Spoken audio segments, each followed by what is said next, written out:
आज आपण आतापर्यंतच्या सर्वात सोप्या पद्धतीने नारळाची वडी बनवणार आहोत. यामध्ये आपण दूध, खवा, मिल्क पावडर हे काहीच वापरणार नाहीत.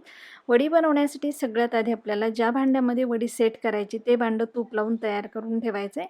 आता एका मिक्सरच्या भांड्यामध्ये आपल्याला 2 कप एवढा खवलेला नारळ, 1 कप गूळ घालायचा आणि मिक्सरमधून असं फिरवून घ्यायचं. आता गॅसवर एक कढई गरम करायला ठेवायची, त्यामध्ये तूप घालायचे आणि तयार केलेलं जे गूळ आणि नारळाचं मिश्रण आहे ते कढईमध्ये घालायचे आणि याला सतत हलवत आपल्याला चांगलं परतून घ्यायचं आहे. मिश्रण चांगलं घट्ट होईपर्यंत परतायचं. मिश्रण या पद्धतीने चांगलं परतून झालं की त्यामध्ये असा चमचा ठेवायचा किंवा अशी गोळी जर त्याची तयार होत असेल तर मिश्रण चांगलं तयार झालं असं समजायचं आणि या पद्धतीचं तयार झालेलं मिश्रण आपल्याला तूप लावलेल्या ट्रेमध्ये सेट होण्यासाठी ठेवायचं किंवा एखाद्या ताटामध्येही ठेवू शकता. आवडीनुसार तुम्ही अशा पद्धतीने यामध्ये ड्रायफ्रूट्स टाकू शकता. आता हे मिश्रण आपल्याला पटकन अशा पद्धतीने थापून घ्यायचे आणि याला सेट व्हायला ठेवायचं आहे. हलकंसं कोमट असताना याच्या वड्या पाडायच्यात.